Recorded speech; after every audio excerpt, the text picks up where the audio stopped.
السلام عليكم ورحمة الله تعالى وبركاته. موضوع اليوم حل مشكلة عند تشغيل البيانات عند البعض، فلا تظهر له إشارة H بليس هنا أو 3G أو 4G حسب استعمال. فهناك من يرى هذه الطريقة هي مشكلة. دعنا نذهب إلى طريقة. تذهب إلى الإعدادات بارامتر، تذهب إلى المزيد أو بليس إذا كنت تستعمل اللغة الفرنسية، تذهب إلى شبكة الجوال، تذهب إلى دخول إلى أسماء النقاط،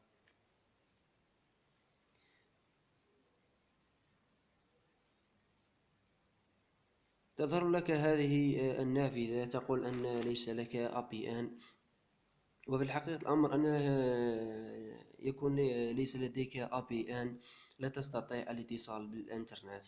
تذهب إلى APN، تدخل أولا إلى الاسم.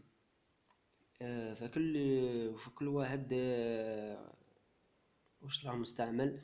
إن كنت تستعمل شريحة مثلا نجمة، تكتب هنا نجمة،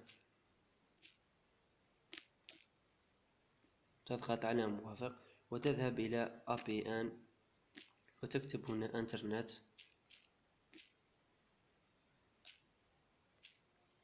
وتكتب موافق. طبيعة الحال يختلفون هنا فقط. في هناك من يستعمل نجمة، يكتب نجمة أو موبيليس أو جيجي أو غيرها. تضغط على حفظ. كما ترون الآن تم الحفظ. وهنا ترون أن H بليس مشغلة. سأذهب وأرجع الطريقة كما كانت وأشغل البيانات لتتحقق. شبكة الجوال، الدخول إلى أسماء النقاط، أضغط هنا حذف وترجع كما كانت في البداية.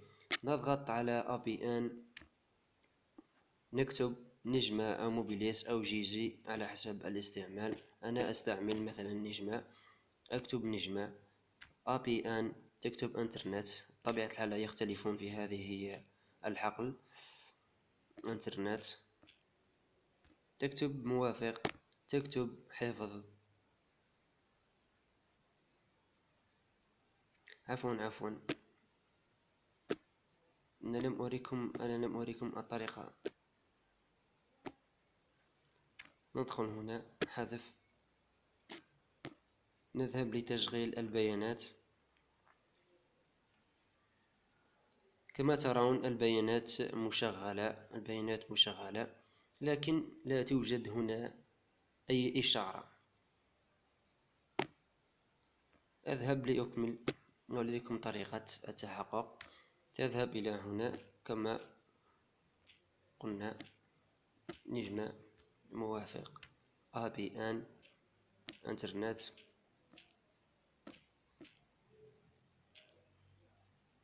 تكتب موافق، حفظ.